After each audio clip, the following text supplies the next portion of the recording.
잠시 후 마음샘 정신재활센터 20주년 기념식을 시작하도록 하겠습니다. 안녕하세요. 오늘 진행을 맡은 당사자 대표 김인경입니다. 저는 직업지원팀의 이호길입니다. 본 20주년 기념식 및 선포식은 1부와 2부로 나누어 진행될 예정입니다. 1부는 기념식 및 기념패 전달 예정이며 2부는 마음샘 정신재활센터 20주년 선포식으로 진행될 예정입니다. 끝까지 함께 해주시길 바라겠습니다. 벌써 마음샘 정신재활센터가 20주년이 되었다니 믿기지가 않네요. 제가 2007년 5월에 처음 마음샘에 와서 재활훈련으로 탬버린, 쇼핑백, 기계 부속품 등을 만드는 활동을 했는데 현재는 취업까지 하여 딜리버리 업무를 하고 있는 걸 보면 저도 많이 변한 것 같네요. 네, 2021년도에도 마음샘 정신재활센터를 잘 부탁드리도록 하겠습니다. 행사에 앞서 마음샘 정신재활센터 20주년 기념식 및 선포식에 관심을 가져주신 모든 분들을 찾아뵙고 감사 인사를 드리고 싶지만 대면하기 어려운 현 상황이 너무도 아쉽습니다.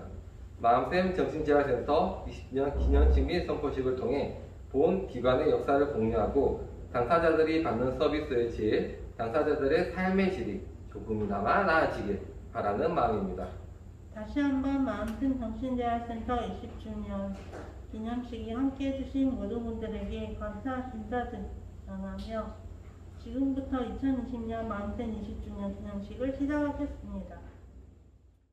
먼저 마음샘 정신재활센터 조왕덕 당사자 대표의 인사말이 있겠습니다.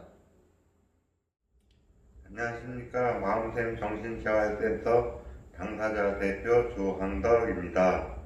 먼저 마음샘 정신재활센터 20주년을 축하해 주시기 위해 함께 해주신 당사자분들, 가족분들, 그리고 마음샘 정신재활센터를 이용해 주시는 모든 분들께 감사한 마음을 전합니다. 마음샘 정신재활센터 20주년이라고 하니 옛 추억들이 떠오릅니다. 처음 3.5평 조그만 공간에서 2, 3명이 보호 작업 활동을 하고 장명찬 원장님과 외부에서 건물 청소, 구두 닦기, 아이스크림 판매 등 다양한 활동을 하였습니다. 20년 동안 끊임없이 도전하였던 직업재활 활동이 저를 성장시켰습니다. 지금은 어느덧 당사자 대표로 마음샘을 이용하시는 모든 분들에게 회복과정을 지원하고 있고 도시양봉 강사로 활동하고 있습니다. 우리 마음샘 정신재활센터를 통해 지역과 소통하는 방법을 알 수 있었습니다. 서로 배려하고 협력하는 마음샘 공동체가 널리 알려졌으면 좋겠습니다. 더욱 성장하는 마음샘 정신재활센터가 되겠습니다. 다시 한번 오늘 20주년 기념식을 함께 해주셔서 감사합니다. 조항덕 선생님의 인사 말씀 잘 들었습니다. 다음은 경기사회봉사회 김원영 이사장님의 경력사가 있겠습니다. 마음샘 20주년을 축하합니다. 같이 지낸 김원영 회장 할아버지가 코로나 때문에 가지를 못하고 지금 영상으로 축하를 드려요. 지난 20년 동안을 생각해 보니까 또 생각나는 게 일본 북해도에 같이 갔던 생각이 납니다.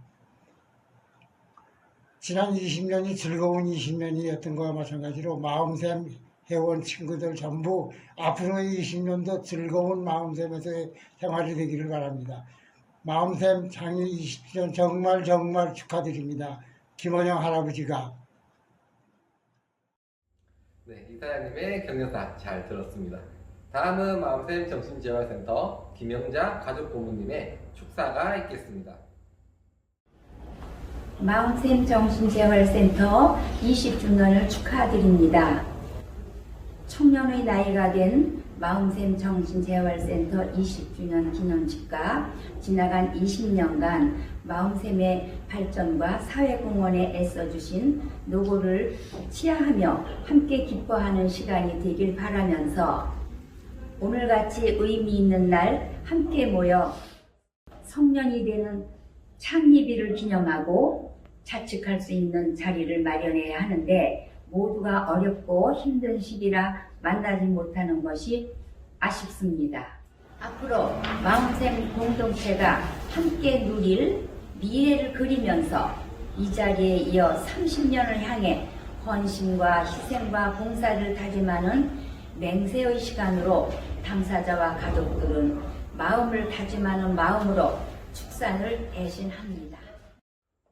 김영자 가족 부모님의 축사 잘 들었습니다. 다음은 마음샘 정신재활센터 기념 영상을 함께 시청하도록 하겠습니다.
안녕하세요. 사회연계부서입니다. 20살 성년이 된 마음샘 정신재활센터의 20주년을 진심으로 축하드립니다. 앞으로도 많은 관심 부탁드립니다. 마음샘 마음샘 20주년 축하해요. 선생 20주년 축하드립니다. 메리 크리스마스. 해피니어. 마음샘 화이팅! 축하드려요. 안녕하세요. 마음샘 정신재활센터 교육지원부서입니다. 이번 저희 마음샘 정신재활센터가 창립 20주년을 맞이하게 되어 매우 기쁘고 자랑스럽습니다. 앞으로 더욱 성장 발전하여 우리 정신장애 당사자들의 배움터이자 쉼터가 되길 소망합니다. 마음샘 공동체 화이팅! 마음샘 생일을 축하합니다.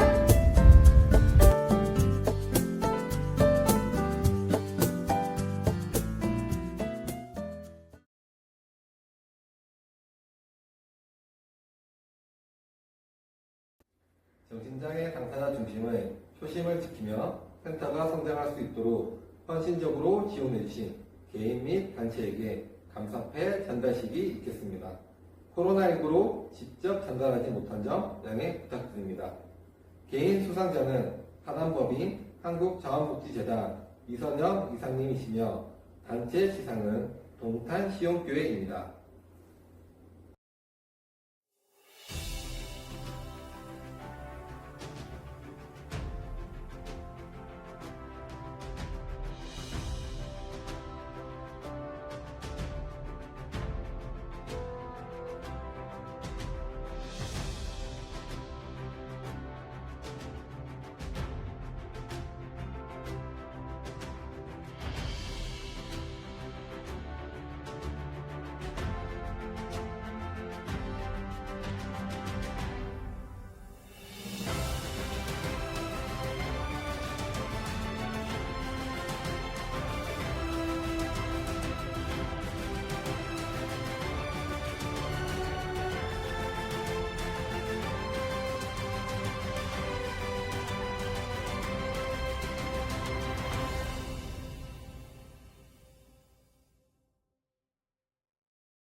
지금까지 1부 마음쌤 정신재활센터 기념식을 마치도록 하겠습니다.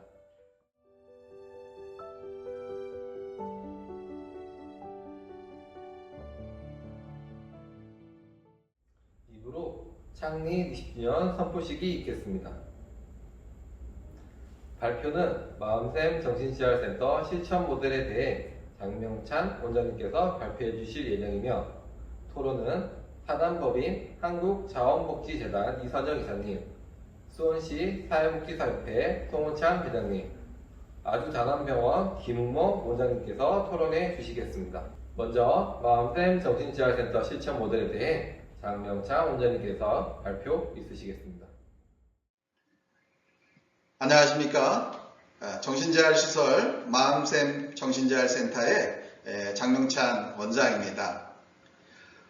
제가 마음쌤 정신재활센터를 운영해 온 지 벌써 20년이 되었습니다.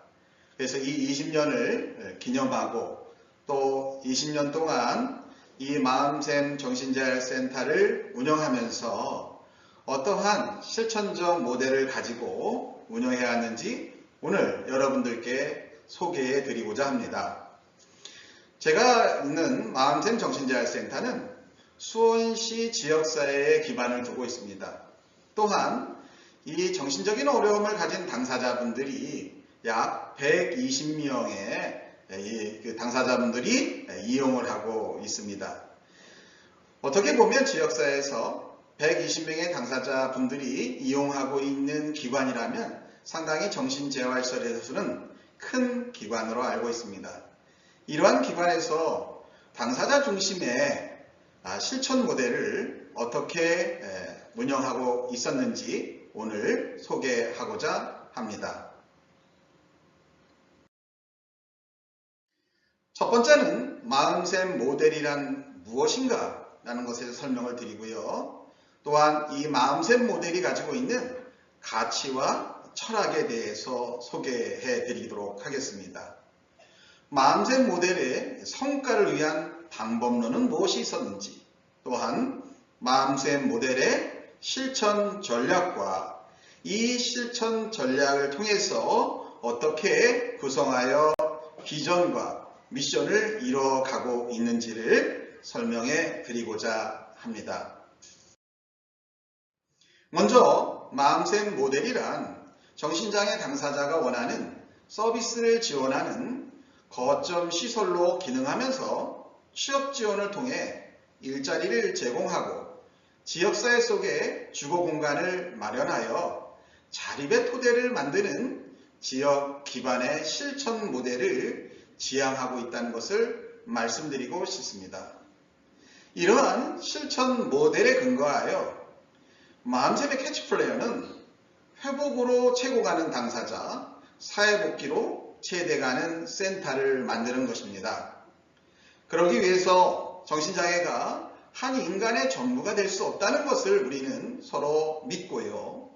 당사자도 건강한 욕구와 능력과 삶을 소유할 권리가 있다라는 신념 아래 당사자가 곧 마음쌤의 역사임을 증명하고자 하였습니다.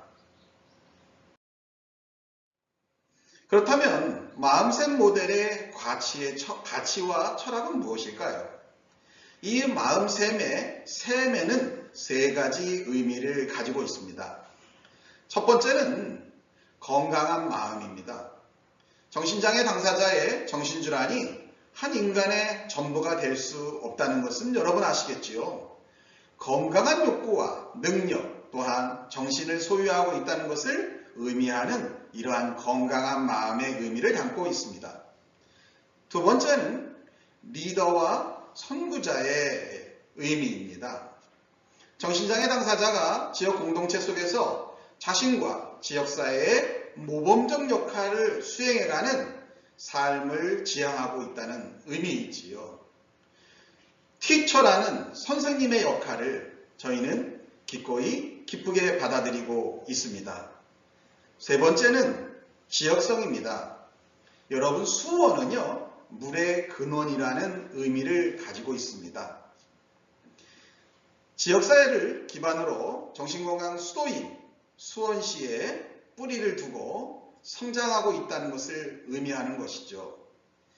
지역사회 기반을 철학으로 하는 정신건강기관들이 지역사회의 그 역사를 이해하고 그 역사 속에서 새로운 의미를 가지고 실천한다는 것은 상당히 큰 의미가 있다고 생각을 하고 있기 때문입니다. 마음샘 모델의 가치와 철학에 대해서 말씀드리겠습니다. 미션과 비전을 보면 미션은 정신장애 당사자 또한 가족, 사례관리자가 함께 성장하며 스스로 잠재력을 발휘하고 존중받을 수 있도록 최선의 연대를 통해서 최고의 지역사회 정신건강을 이끌어가는 기관이 되겠다는 미션을 가지고 있습니다. 이에 맞추어 비전은 네 가지를 말씀드릴 수 있는데요. 첫 번째는 존중입니다. 즉 칭찬이 풍성한 공동체 속에서의 존중입니다. 두 번째는 모두가 리더가 될 수 있는 공동체 속에서의 성장을 의미합니다. 세 번째는 지역사회 안에서 나누는 공동체를 통해서 자연스럽게 그 가운데 사회 복귀를 할 수 있는 환경을 마련하는 것입니다. 네 번째는 웃음이 넘쳐나서 항상 기쁨이 넘치는 행복 공동체를 형성하는 것입니다. 따라서 이러한 미션과 비전을 통해서 마음샘이 가지고 있는 가치와 철학을 공고히 가지고 있다고 말씀드릴 수 있겠습니다. 그렇다면 마음샘 모델의 원칙은 무엇일까요? 첫 번째는 당사자가 원하는 것으로부터 출발하라는 명령입니다. 즉 당사자가 어떠한 욕구를 가지고 있는지를 먼저 우리는 아는 것이 중요하다라고 얘기합니다. 또한 이를 통한 회복과 삶을 지향합니다. 우리는 그동안 정신적 어려움을 가지신 분들이 병원이라는 개념을 상당히 많이 가깝게 생각을 했죠. 하지만 마음샘 모델에서는 이를 통해서 가능성을 찾아내는 이러한 회복된 삶을 지향한다고 말씀드릴 수 있겠습니다. 또한 당사자는 이용자가 아닌 공동체 자체라고 말씀드릴 수 있겠습니다. 앞에서 여러분들에게 마음샘의 역사는 당사자에게 있다라는 말씀을 드렸습니다. 이것은 곧 당사자가 결국에는 이 공동체의 자체, 그 존재의 가치가 있다고 말씀드릴 수 있겠습니다. 또한 당사자와 직원은 동반자입니다. 모든 일은 직원과 회원이 논의하여 결정을 하고요. 또한 쉬는 것도 일상생활에서 중요하다고 우리는 공유로 하고 있다는 것입니다. 당사자와 가족, 지역사회 중심의 실천을 실현하면서 지역사회 공원을 이익보다 가치 있게 여기고 생활하고 있습니다. 이러한 가운데 지역 공동체를 기반으로 생각하고 행동하는 것이 저희의 기본적인 철학이라고 원칙이라고 말씀드릴 수 있겠습니다. 그렇다면 마음샘 모델의 성과를 위한 방법은 무엇이 있을까요? 첫 번째는 권한 부여입니다. 당사자와 직원이 함께 운영하는 마음샘이고요. 욕구에 기반한 개별 맞춤 서비스를 통한 강점 개발과 활용입니다. 또한 당사자 활동을 통한 주체적인 삶의 공유를 말씀드릴 수 있겠습니다. 다시 말씀드리면 마음샘이라는 공동체에 속하는 순간 모든 사람은 자신의 권한을 부여받게 된다는 것이죠. 이러한 권한 부여를 통해서 자신이 가져야 될 책임과 또한 자신이 누려야 될 권리에 대해서 자연스럽게 공동체 안에서 공유하게 되고 공동체 안에서 새로운 자신의 권한을 찾아가는 과정을 말합니다. 두 번째는 가족 지원 및 유대 강화를 둘 수 있겠습니다. 당사자 못지않게 저희가 정신적인 회복과 또한 정신적인 복귀를 위해서 건강을 찾는 복귀를 위해서 중요한 것은 가족의 역할입니다. 이런 가운데 가족들의 자조 모임인 동심초가 활성화되어 있고요. 이 동심초라는 자조 모임을 통해서 처음으로 이 재활설에 오신 당사자분들과 가족들이 좀 더 부담스럽지 않게 편안하게 회복과 재활에 대한 과정을 이해하고 또한 지역사회에서 어떻게 하면 좀 더 행복한 삶을 살아갈 수 있는지를 자연스럽게 공유할 수 있는 모임이 활성화되어 있다고 보시면 되겠습니다. 가족 지원 및 강사 양성 사업을 꾸준히 20년 동안 해왔습니다. 따라서 가족 강사분들이 마음샘 정신재활센터에는 10여 분 이상이 활동을 하고 있고요. 또한 이 가족 강사분들의 활동을 통해서 마음샘 정신재활센터가 있는 지역사회를 넘어 다양한 형태의 지역사회에서 가족들이 강사 역할을 하고 있는데 아주 지대한 긍정적 영향을 주었다고 보고 있습니다. 또한 유가족 모임을 갖고 있습니다. 어떠한 이유에 의해서든 간에 당사자의 어떠한 슬픔을 가지고 있는 가족들을 한자리에 같이 모여서 서로 위로하고 새로운 형태의 당사자 지원을 위한 또한 가족 지원을 위한 좋은 생각들을 공유하면서 이 유가족 모임을 실시하고 있습니다. 세 번째는 연대와 네트워크입니다. 지역사회의 공존을 주장하고 있는 또한 이러한 가치를 실현하기 위해서 이 마음샘 정신재활센터에서는 일찍이 7년 전에 사회적 기업을 만들었습니다. 그리고 이 사회적 기업을 통해서 우리 당사자분들이 가지고 있는 강점을 수혜의 대상으로 보았던 그동안의 관점에서 지역사회에서 공헌의 주체로 전환시키는 데에 상당한 성장을 하게 되었고요. 또한 공존을 위한 지역사회 자원체계를 구축하는 데에 상당히 효과적인 영향을 주었다고 보고 있습니다.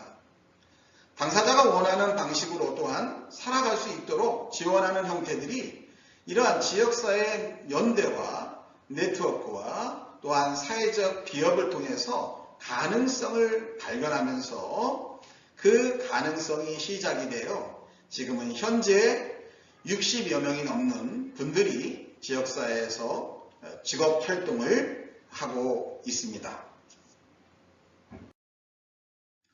마음샘 모델의 실천 전략을 한번 살펴보겠습니다.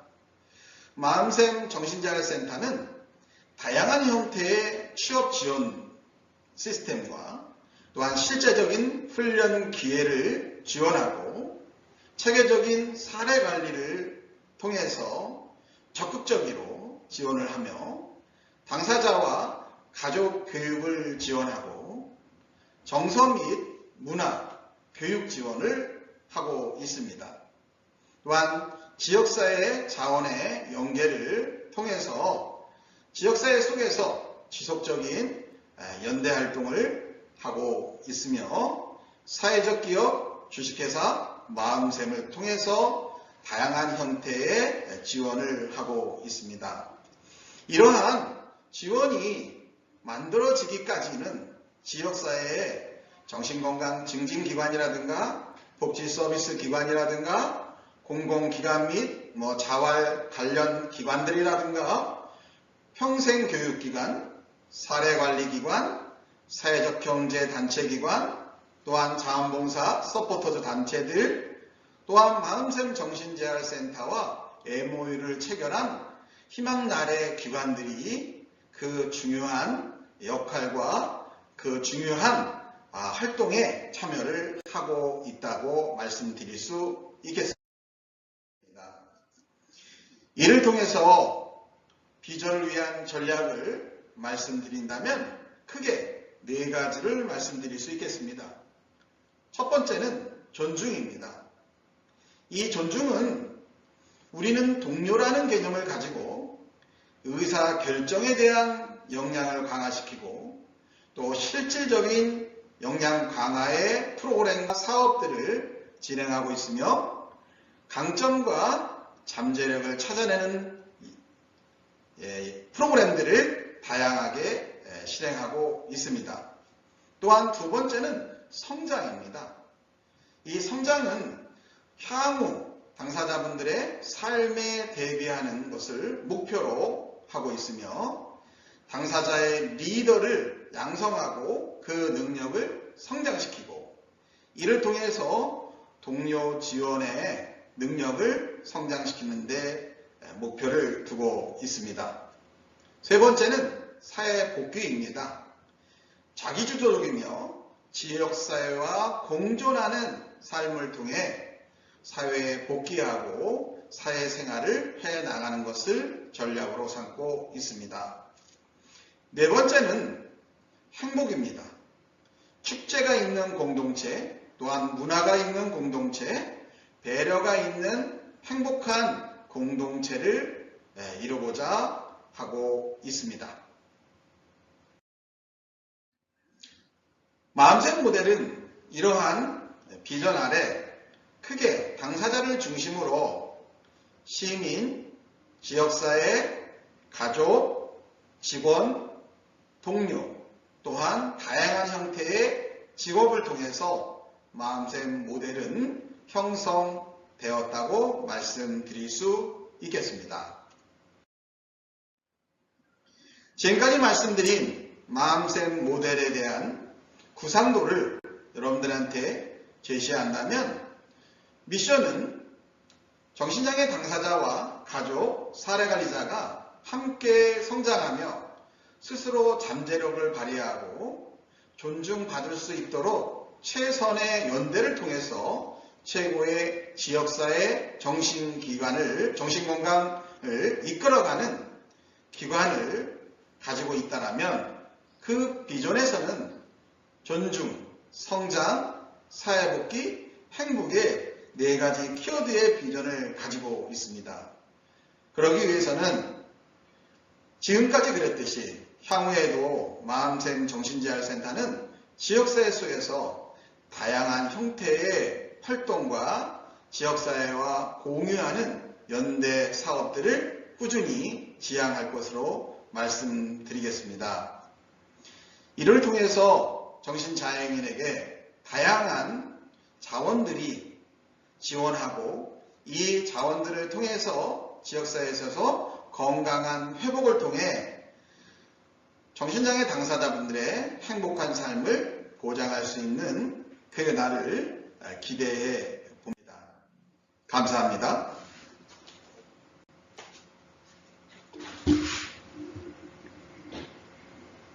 장명창 원장님 말씀 잘 들었습니다.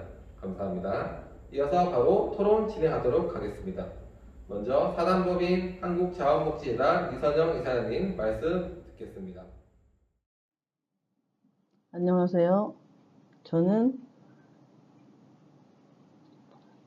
정신장애인의 새로운 삶을 지원하는 마음샘 정신재활센터의 운영위원 이선영이라고 합니다. 이번 수원시 지역사회 기반 정신질환 당사자 중심의 마음샘 정신재활센터 실천 모델의 토론자로서 오늘 저의 토론 내용을 전달해 드리겠습니다. 첫 번째, 정신보건 사회복지 실천 모델로서의 마음샘 모델의 의미에 대해서 말씀을 드리겠습니다. 사회복지 실천은 물리학이나 뭐 어떤 수학처럼 순수 과학이 아니죠. 그래서 우리가 아는 사회복지 실천의 여러 가지 이론들은 사회복지 현장에서 걸러낸 결론을 이제 이론으로 정립한 것이라고 볼 수가 있겠습니다. 역사적으로 보면 영국의 산업혁명 이후에 사회 문제를 해결하기 위한 그런 어떤 방법론으로서 이제 국가의 정책도 나왔지만 이제 민간에서의 실천이 나왔죠. 그래서 그런 것들이 1800년대에 이제 자선조직협회 이런 것들을 창립하게 되고, 또 이제 미국이라는 어떤 대륙으로 건너와서 거기서의 또 사회 문제를 해결하기 위한 민간의 자선 활동들이 이제 현재의 임상사회복지 실천의 어떤 발전의 계기가 됐다. 이제 이렇게 얘기하고 있는데요. 그래서 이 발전의 역사를 보면 개인에 대한 어떤 이제 지원, 그 다음에 이제 가족, 그 다음에 집단, 그 다음에 지역사회, 현재는 이제 복지국가의 논의까지 되고 있습니다. 그래서 전체적으로 보면 개인의 어떤 그 생활상의 어떤 문제가 개인의 문제가 아니라 이 지역사회에서의 그 사람이 그 처해진 환경에서 어려움을 국가나 이 지역사회나 이웃이나 가족들이 어떻게 지원하는가에 대한 것들이 초점이 맞춰져 있다고 볼 수 있겠습니다. 그래서 결론적으로 바이오, 사이코, 소셜, 스피리추얼한 인간의 영역, 그러니까 생리적인, 생물학적인 어떤 육체적인 문제, 그 다음에 심리사회적인 문제, 그 다음에 영적인 문제까지 현대는 이제 존엄사 문제까지 다루고 있죠. 그래서 결론적으로 우리가 그런 특히 정신보건 영역에서는 정신과적인 문제가 있지만 그들이 이제 문제가 없는 사람처럼 어떻게 당연하게 자기의 권리를 갖고 이 사회에서 살아갈 수 있는가, 그런 것들을 이제 지원하는 것들이 우리의 실천 모델이다, 이렇게 볼 수 있겠습니다.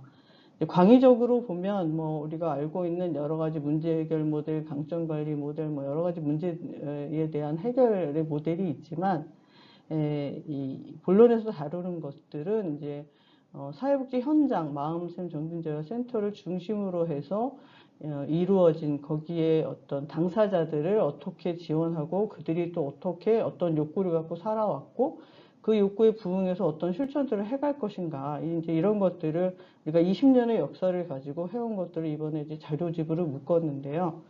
그래서 원래 모델이라고 하면 어떤 그 공식을 갖고 이 사람들이 이렇게 치료하면 이렇게 나아질 것이다 라는 것들을 제안하는 것이지만, 사회복지는 그런 어떤 그 연역적인 것보다는 귀납적으로 결과적으로 보니까 이분들이 살아가야 이런 것들이 적당하더라, 이런 것들을 이제 모델로서 만들어가는 것들도 지역사회 모델에서 굉장히 중요한 부분들이라고 볼 수 있겠습니다. 그런 의미에서 마음샘 모델은 그때그때의 사회적 변화와 당사자들의 욕구 충족에 대응하고자 이 수원시 지역의 여러 가지, 또 경기도의 이런 지역사회 자원을 개발하고 연계해서 제공하고자 한 이제 노력의 결과이고, 이것을 진압적으로 개념 정리한 것이라고 볼 수가 있겠습니다. 그리고 두 번째로 이제 마음샘 정신재활센터가 또 모델로 삼아왔던 혹은 참고로 했던 일본의 정신보건 실천 사례와의 비교를 하겠는데요. 요거는 이제 제가 같이 이제 기관장님과 여기 직원들, 당사자들과 같이 방문한 것도 있고, 또 웬만한 정신보건의 현장에는 어떤 이제 그 현장 전문가나 또 보건의료 영역의 공무원들도 거의 아마 다 방문을 하신 사례라고 볼 수가 있는데, 이제 이 민간의 이 정신보건 사회복지사를 중심으로 해서 발전한 사례가 하나 있고, 또 하나는 이제 클리닉, 이제 병원의 의사, 정신과 의사 중심으로 이제 발전시킨 사례가 있습니다. 그래서 첫 번째 사례는 일본의 북해도의 도카치 지역의 오비히로시라는 데가 있는데, 거기에 이제 데이케어 센터를 중심으로 해서 이 이사장인 가도야 정신보건 사회복지사 선생님께서 1991년부터 이 북해도 오비히로시에 거주하는 정신장애인들의 욕구에 따라서 다양한 어떤 사회 서비스들을 이제 개발을 해 왔습니다. 그래서 이것들이 이제 이런 노력들이 1992년에 국제법률가 협회에서 당시에는 이제 일본도 우리나라와 같이 정신보건법이 1995년부터 발의가 됐기 때문에 그전에는 이제 정신위생법이라고 해서 정신장애인들을 위한 어떤 제대로 된 서비스가 없었는데, 이제 법률적으로 봐도 이게 서비스가 법률이 없는데 근거도 없는데 이 오비히로시에서 이제 정신장애인들을 위한 사회 그 재활 시설, 그다음에 통원 지원 모델 이런 것들을 이제 개발을 해냈다는 거죠. 그래서 그런 거에 대한 의미를 굉장히 이제 평가를 해서 그 표창을 받은 사례가 있고요. 그다음에 96년도에 국제 BPPR 협회라고 해서 International Best Practice in Psychosocial Rehabilitation Committee, 이제 WHO에서 이런 이제 그 그러니까 사회의 어떤 그 이제 재활의 모델로서 굉장히 베스트 프랙티스다라고 이제 평가를 받은 이런 사례로서 이 오비히로 데이케어 센터가 굉장히 이제 칭송을 받았습니다. 그래서 현재도 이 오비히로시에 가면 이제 전국에서, 일본 전국도 세계에서 이제 법률가들도 견학을 오고 또 사회복지 실천가들도 많이 가서 이제 구경을 하는 그런 이제 데이케어 센터인데요. 여기에서 중요한 거는 이제 이사장님께서 의료 모델이 중요한 게 아니라 라이프 모델, 생활의 어떤 문제를 어떻게 해결하는가. 그 사람들이 이제 먹고 자는 거, 그래서 이제 주거 시설을 일단 해결을 하고, 또 이제 일과가 필요하니까 이제 취업에 필요한 그런 서비스들을 개발을 합니다.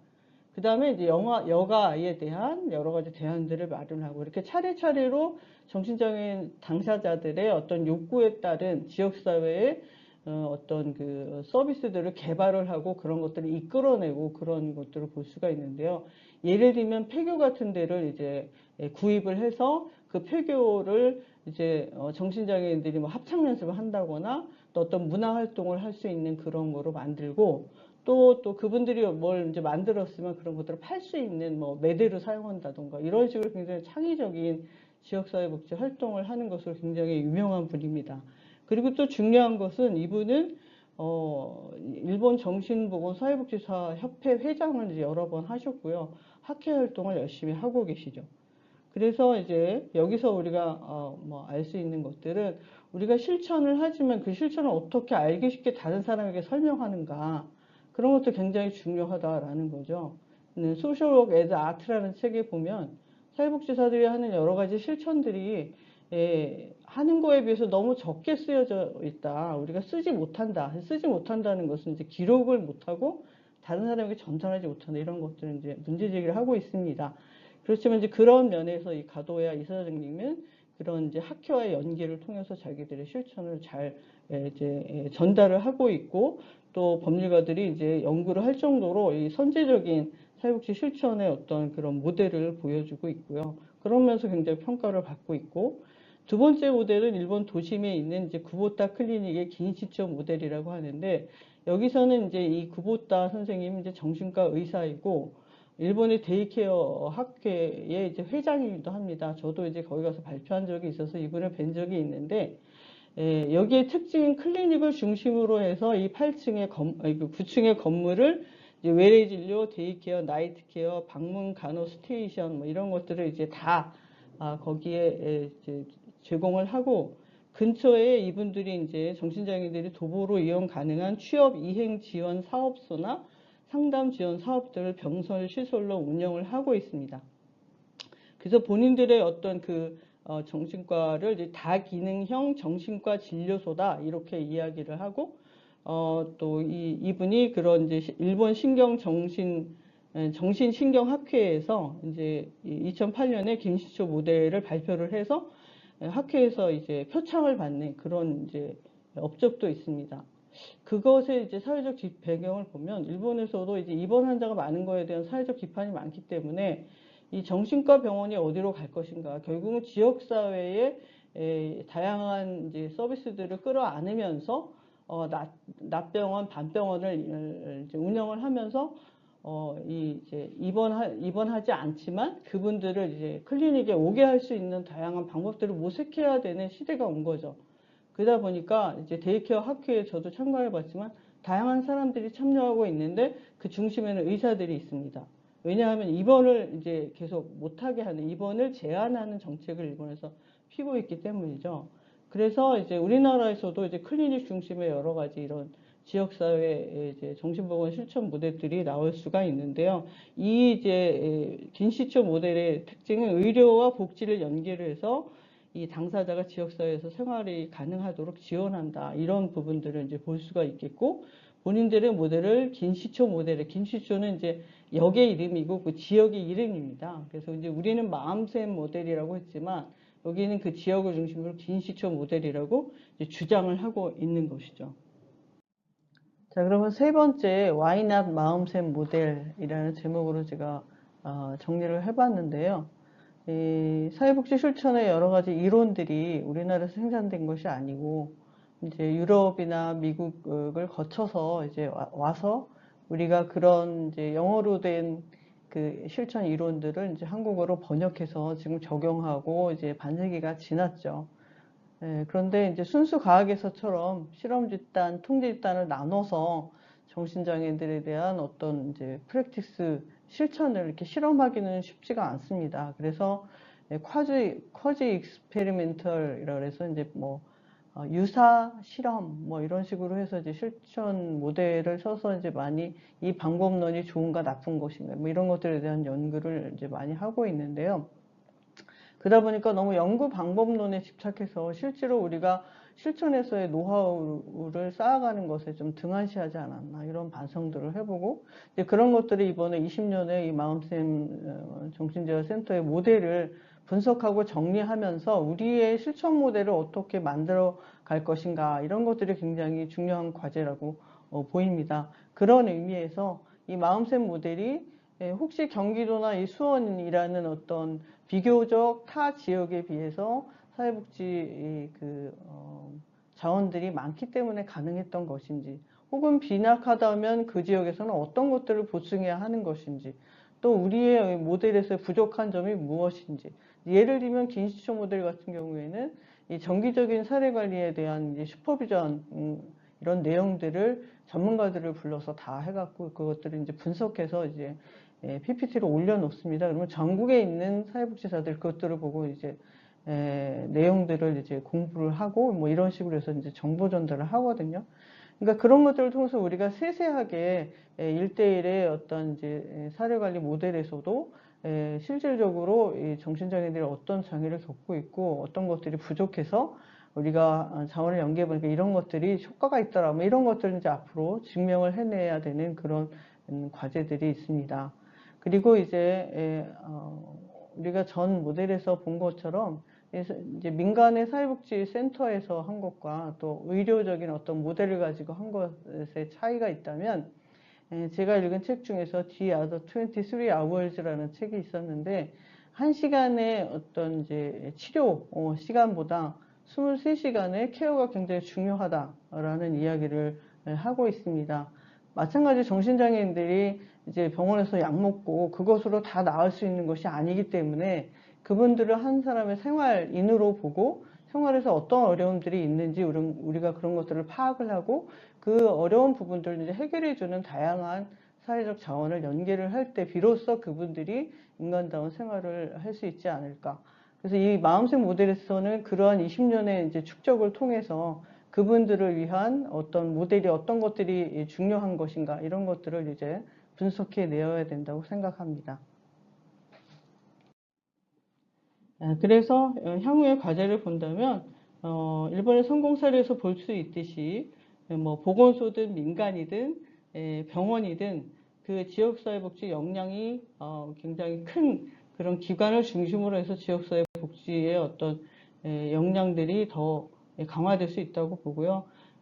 이유는 어쨌든 이 정신장애인들이 이 지역사회에서 안심하고 살 수 있고 그분들의 생활이 더 어려움이 없이 잘 생활 문제를 해결할 수 있도록 도와주는 것이 중요하다고 봅니다. 그런 의미에서 이번에 마음샘 모델을 주창을 하셨는데 이러한 첫걸음이 굉장히 고무적이고 앞으로 이런 민간의 정신재활센터를 중심으로 한 정신보건 실천의 모델로서 앞으로의 학술적인 어떤 연구 또 그런 그 실천의 작업 이런 것들을 잘 기록하고 또 분석하고 또 비교해서 더 발전시켜 나가는 것들이 우리의 과제라고 생각합니다.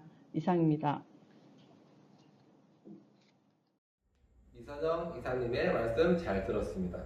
이어서 바로 수원시 사회복지사협회 송원찬 부장님의 말씀 듣겠습니다. 네, 안녕하세요. 저는 수원시 사회복지사협회장 송원찬입니다. 마음샘 정신재활센터의 그 20주년 기념 토론회에 토론자로 참여하게 돼서 무척 영광스럽게 생각합니다. 코로나19가 아니었으면 더 성대하고 뜻깊게 행사를 치렀을 텐데요. 이렇게 비대면으로 만나 뵙게 돼서 너무 아쉬움이 많습니다. 지난 20년 동안 항상 새로운 모델을 만들기 위해서 노력해 온 것을 저는 가까이에서 봤기 때문에 더더욱 20주년 진심으로 축하를 드립니다.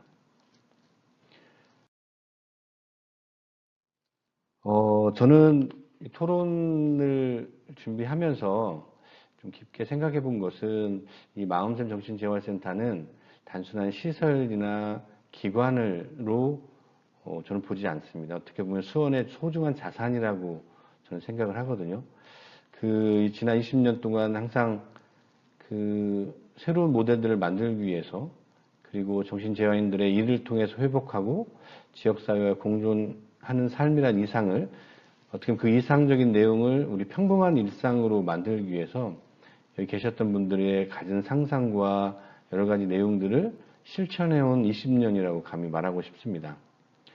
지금까지 성과는 어떻게 보면 함께했던 장명찬 원장님을 비롯한 실천가들의 헌신적인 노력과 또 가족, 또 당사자분들의 역동적 활동의 결과라고 생각하고 정말 옆에서 봤을 때 힘겹고 좀 눈물겨운 노력이 있었기에 누구보다 잘 알고 있습니다. 그래서 이제 새로운 20년을 준비하기 위해서 오늘 이 자리를 만들었는데요. 제가 몇 가지의 의견들을 좀 제안하고자 합니다. 첫 번째는 지난 20년 동안 옆에서 지켜봤을 때 마음샘 하면 장면찬 원장님이 떠오릅니다. 언제나 새로운 리더십과 또는 열정 그런 활동들을 옆에서 보면서 존경도 하고 또 걱정도 하고 뭐 여러 가지 마음이 있었는데 앞으로 또 20년을 비전을 고민하면서 저의 고민은 어쨌든 이 장면찬 원장님에게만 모든 걸 맡겨서는 안 된다. 감히.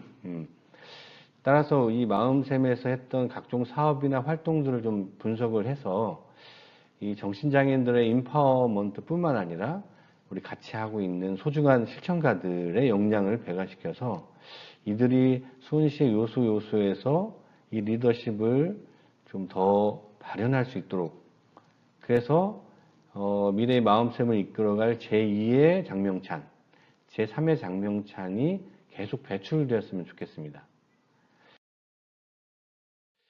그리고 두 번째는 지난 수원시의 이 여러 가지 정책을 쭉 보면서 특히나 마음샘은 수원시라고 하는 지역사회에 기반한 모델 구축에 항상 관심이 많았던 걸 알고 있습니다.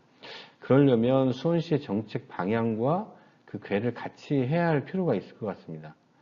수원시는 오랫동안 건강도시 또는 정신건강 수도라는 지향점을 가지고 수원시정이 운영되는 걸로 저는 알고 있는데요.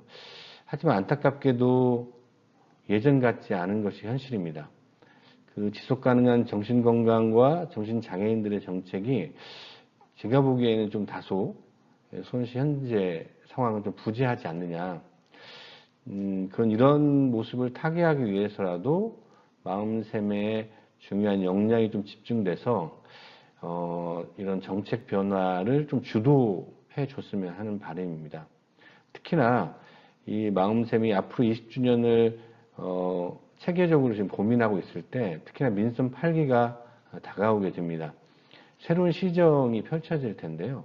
이런 새로운 정책이 형성될 시기에 마음샘이 이 전략적인 비전들을 수립할 때 이러한 정치 지형이나 여러 가지 상황 변화에 능동적으로 대처해서 그 역할을 수행했으면 하는 생각입니다. 또 마지막으로 지금 마음샘 활동과 역할에 대한 지역사회의 지지 기반을 더 확대할 필요가 있습니다. 혼자 아니면 이 마음샘 당사자들이나 가족이나 실천가들만 무척 열심히 하면 우리가 생각하는 사회는 오지 않더라고요. 결국 우리와 뜻과 마음이 맞는 그룹들을 더 확장시켜 나가는 게 중요한 과제가 아닐까 합니다. 특히나 수원시 사회복지협의회나 또 수원시 사회복지사협회 등 사회복지 단체들과의 협력 체계를 더 강화해 줬으면 좋겠다는 생각이 듭니다. 또한 수원시나 또는 경기도에 각종 협치나 거버넌스 기구들이 있습니다. 그래서 행정과 또 민간이 머리를 맞대서 여러 정책들을 제안하고 또 피드백을 받는 이런 구조들을 가지고 있는 곳에 마음샘의 실천가들이 꼭 참여를 해서 거기서 새로운 모델을 확산시키고 안착시키는 것에 좀 노력을 할 필요가 있지 않느냐. 그래서 새로운 20년은 마음샘 모델이 지역사회에 정착돼서 다시 한번 수원시가 정신건강의 수도, 메카가 될 수 있도록 발전하고 그래서 정신장애인들의 진정으로 지역사회와 공존하는 삶을 영위할 수 있기를 희망을 합니다.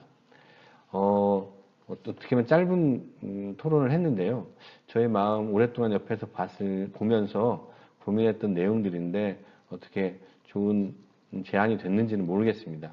아무튼 저는 세부적인 실천적 내용보다는 지역사회에 관련된 마음샘의 역할에 대해 좀 강조를 했던 거고요. 다시 한번 이 마음샘 정신재활센터는 단순한 기관과 시설을 넘어서 수원시의 소중한 자산이라는 사실을 자긍심을 가지고 앞으로 20년을 준비했으면 좋겠습니다. 감사합니다. 송원차 의원님의 말씀 잘 들었습니다. 마지막으로 아주단원병원 김웅모 원장님의 말씀 듣도록 하겠습니다. 안녕하세요. 아주단원병원 병장 김웅모입니다. 벌써 마음샘 정신재활센터가 20주년이 됐다고 그러네요. 지하 3.5평 정도 보호자구청에서 시작된 마음샘 정신재활센터가 이번에 정신질환 당사자 중심의 직업재활 모델을 제안을 한다고 그래서 같이 토론해 볼까 합니다. 이 또한 20년 동안 너무나도 힘들게 해왔던 마음샘 정신재활센터의 장명창 센터장님과 여러 직원들에게 심심한 수고를 보냅니다. 방금 장명창 선생이 이야기했던 그 모델 제안에 대한 토론을 지금부터 시작할까 합니다. 먼저 정신질환 당사자 중심의 직업재활에 대해서 살펴보겠습니다. 재활이라 하면 정신장애인을 포함한 장애인이 신체적, 정신적, 사회적, 직업적, 경제, 가용 능력을 최대한으로 회복시키는 것을 이야기합니다. 이런 측면에서 본다면 정신건강센터가 신체적, 정신적, 사회적인 측면에서 관여를 한다고 보면은 마음샘 정신재활센터에서는 신체적, 정신적인 것 플러스 사회적, 직업적, 경제, 가용 능력까지 다뤄지는 역할을 충분히 잘 해오고 있습니다. 직업 재활이라 하면 장애인의 적절한 직업을 확보하여 그것을 유지할 수 있도록 직업상의 모든 원조를 지원하고 연속적이고 총체적인 과정으로 장애인의 직업 능력을 평가하고 직종을 개발하고 거기에 따른 직업 훈련과 알선, 사후 지도까지 해주는 측면에서 본다 그러면 마음샘 정신재활센터는 그 역할을 충분히 해왔다라고 볼 수 있습니다. 이번에 제안된 마음샘 모델을 살펴본다면 마음샘 모델은 당사자가 원하는 서비스를 지원하는 거점 시설로서 마음샘이 존재하고 기능하면서 취업 지원을 통해 일자리를 마련하고 지역사회의 거주 공간을 마련하여 자립의 토대를 만드는 지역 기반의 실천 모델을 지향한다라고 모토를 내세우고 있습니다. 거기에는 비전을 제시하여 존중, 성장, 사회복귀, 행복이라는 비전 전략을 위한 전략까지 갖고 있는 마음샘의 모델이라고 생각됩니다. 이런 측면에서 본다 그러면 마음샘에서는 우리가 얘기한 테스트와 스콧이 1990년도에 발표한 정신장애인의 욕구 중 두 번째, 세 번째, 네 번째, 다섯 번째는 아주 훌륭하게 수행을 하고 있습니다. 사회적 기능을 위한 일상생활 훈련 욕구, 주거의 욕구, 직업재활의 욕구, 생계보장의 욕구, 여기에 여가 활용의 욕구까지 마음샘 정신건강센터에서는 충분히 하고 있지만 조금 아쉬운 부분이 있다라고 그러면은 지금까지 해온 부분들은 만성정신질환자들이 탈론화를 통해서 사회로 돌아가는 만성형의 어떤 욕구를 해결해 주는 거가는 충분하지만 우리가 급성기를 통해서 나타나는 급성기 환자들의 조기 개입이라는 측면에서는 조금 부족한 부분들이 있어서 이 부분을 좀 지적할까 합니다. 즉 이야기하면은 테스와 스콧이 이야기한 정신 증상을 통제하는 의료 서비스 욕구 부분에서는 조금 보완이 필요한 모델이 아닌가 생각됩니다. 정신적 증상을 통제하는 의료 서비스 욕구에 대한 부분을 살펴본다면 지금 여러분들이 보고 있는 그림은 세계적으로 가장 비싼 그림 두 개를 모아놓은 것입니다. 여러분도 잘 알다시피 오른쪽에 있는 그림은 반 고흐의 별이 빛나는 밤입니다. 그리고 왼쪽에 있는 그림은 뭉크의 절규라는 작품입니다. 이 작품의 공통점은 비싼 그림이라는 것도 있지만 둘 다 병적인 상태에서 그린 그림입니다. 반 고흐의 별이 빛나는 밤에를 그리고 나서 반 고흐는 밀밭에서 자살을 했습니다. 반면에 뭉크는 이 절규라는 그림을 그리고 정신병원에 1년간 치료를 받고 나서 90살까지 살면서 많은 그림을 그린 차이가 있는 그림입니다. 결국에 우리가 정신과 증상을 통제할 수 있는 의료 서비스 욕구가 충족이 됐더라면 우리는 지금 반 고흐의 그림을 더 많은 곳에서 볼 수 있고 더 훌륭한 그림들을 볼 수 있었을 텐데 그거를 놓쳤던 아쉬움이 남습니다. 결국에는 지금 증상이 갖고 있다고 해서 재활을 하지 못하지는 않습니다. 신체 장애에 있어서도 급성기 증상부터 재활 치료를 해줘야지 된다고 봅니다. 결국에는 병원이라는 곳과 같이 협업을 통해서 병원에서는 증상적인 조절을 해주면서 직업재활이 같이 이루어진다 그러면 훨씬 좋은 사례가 될 수 있지 않을까 생각해 봅니다. 병원에서 할 수 있는 치료는 옆에 그림에서 보다시피 신경 전달물질의 교란에 의해서 여러 환자들이 그리고 회원들이 겪는 아픔, 고통을 약물 치료라는 것을 통해서 고쳐주면서 그들이 사회적인 기능을 잃어버리고 직업적인 기능을 잃어버린 부분들을 치료해 준다 그러면은 훨씬 더 훌륭한 모델이 될 수 있지 않을까 생각해 봅니다. 이런 측면에서 입원 환자에서 지역사회의 연계 과정으로 가는 장애 요소를 본다 그러면 아까 같은 병에 대한 병식 부족, 증상의 심각도를 모르게 되고 증상 조절에 어려움이 되면서 직업재활로 가는데 어려움이 있기 때문에 입원 환경에서 직업사회로 가는 완충 장치가 지금의 모델에 추가가 됐었으면 하는 바람입니다.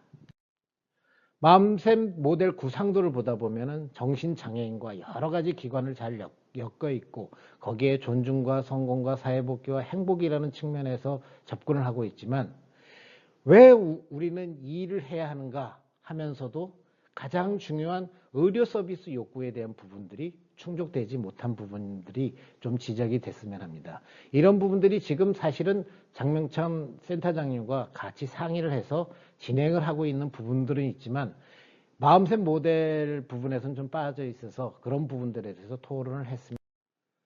지역사회와 연대성 강화를 위한 매개 시스템 구축을 이미 실행하고 있습니다.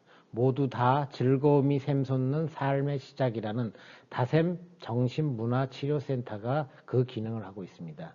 다샘이라는 하면 다남병원과 마음샘의 다샘을 합친 정신문화치료센터로서 정신질환의 회복 과정에 있는 과정에서 약물치료와 인지치료, 그와 동시에 재활이 필요한 분들의 증상 안정과 사회적 기능 회복을 위하여 문화와 예술을 이용한 데이케어 센터입니다.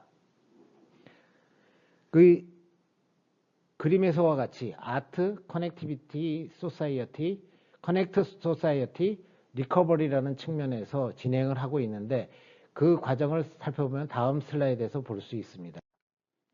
다음 슬라이드 보면 지금 흐리게 되어 있는 부분은 그 당사자들의 인권 문제 때문에 흐리게 처리가 되어 있지만 원예 치료는 직접 마음샘에서 나와서 해주고 있고 우리가 간담회를 통해서 프로그램 짠 다음에 여러 가지 시라든지 이런 문화 창조를 하고 있고 거기서도 연극 치료라든지 이런 것들이 진행되고 있습니다. 결국에 본다 그러면 우리가 이제 직업 재활이라는 측면으로 다시 돌아온다 그러면 좋은 직업이라는 건 자아 실현이 이루어져야 되고 거기다 더 중요한 건 사회 공동체 참여가 이루어져야 되는데 이런 부분에서 마음샘 정신재활센터에서 진행하고 있는 모델은 상당히 좋은 모델이라고 생각됩니다. 물론 거기에 경제적인 필요와 정당한 노동의 가치까지 되어줄 수 있다면 진짜 좋은 직업 재활 활동이 아닐까 생각을 해봅니다. 자료에는 있지만 우리가 이 문화적인 측면에서 빠지고 있는 모델에 추가했으면 하는 부분들에 대해 이야기를 해볼까 합니다. 지금 그 마음샘에서는 극단샘이라는 단체를 운영을 하고 있는데 문화라는 장르, 정신건강 연극제를 당사자 중심의 센터로 가지고 온 극단샘의 활동 자체가 앞으로는 거기 우리가 더 다양한 직업군으로 갈 수 있게끔 해주는 연극도 어떻게 보면 직업 재활의 한 측면으로 이루어질 수 있다고 생각을 합니다. 우리가 여러분들이 잘 알다시피 뷰티풀 마인드의 존 내시는 자기가 했던 수학이라는 과목을 계속 직업 재활센터를 통해서 학교를 통해서 했기 때문에 노벨 경제학상을 받을 수가 있었고요. 여러분들은 잘 모르시겠지만 미국의 최고의 정신과 의사인 설리반이 있습니다. 그 설리반은 대학교 시절에 정신질환을 앓습니다. 정신질환을 자기가 알았기 때문에 약물 치료와 재활 치료를 통해서 자신의 문제를 더 집중적으로 하는 정신과 의사가 돼서 지금은 정신분석 쪽에서는 집중적 정신치료의 대가로서 미국에서는 프로이드 학파보다도 더 훌륭한 학파를 이끌고 있습니다. 결국에는 뭐냐? 우리 직업재활이라는 거는 당사자들이 자신이 잘하는 것들을 할 수 있게끔 해줘야 되니까 문화적인 측면, 그 다음에 여러 가지 카페, 여러 가지 다양하게 모델에 접목을 시킨다 그러면 훌륭한 우리가 이 모델이 되지 않을까 생각합니다. 지금 그림이 엊그제 했던 연극, 직접 당사자들이 한 연극입니다. 그 연극을 통해서 우리 회원들이 표현해줬던 부분들 자체가 이 모델의 중심이 될 수 있는 날이 오지 않을까 생각합니다. 마지막으로 제가 아무도 기댈 곳이 없다고 느낄 때 외로움을 느낀다. 여기서 보면은 울지 마라.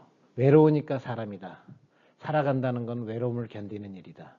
결국에 우리 외로움을 갖고 있는 정신장애인들에게 여러분들이 하나하나를 모아서 도와주고 모델을 만들고 그들에게 관심을 가져주고 존중을 해주고 그들을 끌고 갈 수 있다면 마음샘 정신건강 모델은 성공할 수 있지 않을까 생각합니다. 감사합니다. 김웅호 원장님의 말씀 잘 들었습니다. 토론에 참여해주신 세 분의 토론자님께 감사드립니다. 오늘 마음샘 정신재활센터가 수원 지역을 기반으로 실천해온 20년의 발걸음을 여러분과 함께 공유하는 의미 있는 시간을 가졌습니다. 토론자님들이 주신 말씀을 토대로 하여 앞으로 더욱 증진하는 마음샘 정신재활센터가 되겠습니다. 끝으로 마음샘 정신재활센터 장면창 원장님의 말씀으로 20주년 기념식과 선포식을 마무리하도록 하겠습니다. 감사합니다. 마음샘 정신재활센터가 20도를 맞이할 수 있을 때까지 많은 분들의 격려가 있었기 때문에 가능했었습니다. 그 가운데서도 사회복지법인 경기사회봉사의 김원영 이사장님과 또한 무봉종합사회복지관의 김동철 관장님, 또한 법인의 많은 시설장님들이 늘 옆에서 지지해 주시고 격려해 주신 덕분이라고 생각합니다. 다시 한번 우리 사회복지법인 경기사회봉사의 가족들에게 감사 인사를 드립니다. 가족 모임인 동심초의 회장님, 고모님, 또 이모님들 감사드립니다. 가족분들의 또한 격려가 없이는 20년 동안 우리 당사자분들과 함께 할 수 없었다고 생각이 듭니다. 변하지 않고 지역사회 기반을 두고 우리 당사자분들과 울고 웃으며 20년이라는 세월이 흘러왔습니다. 앞으로 남은 기간 동안은 더욱더 우리 당사자분들과 가족들을 위해서 좀 더 노력하도록 하겠습니다. 그동안 부족함이 있었다면 널리 이해해 주시고 함께 앞으로 시간을 함께 하면 좋겠습니다.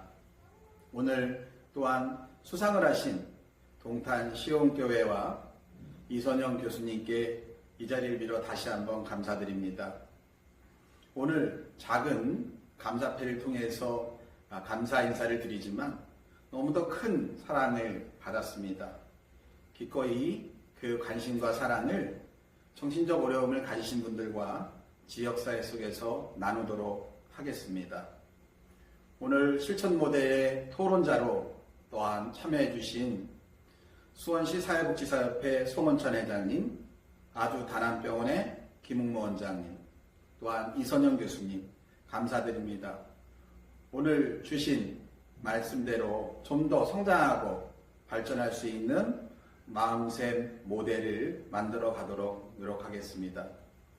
그동안 많은 분들이 마음샘 정신재활센터에서 근무를 하고 함께 동고동락을 했습니다. 그분들이 지금 어떠한 모양새로 지역사회 속에서 정신적 어려움을 가지신 분들과 함께 활동하고 있을지는 잘 모르지만 그동안에 함께 했던 시간들에 감사드립니다.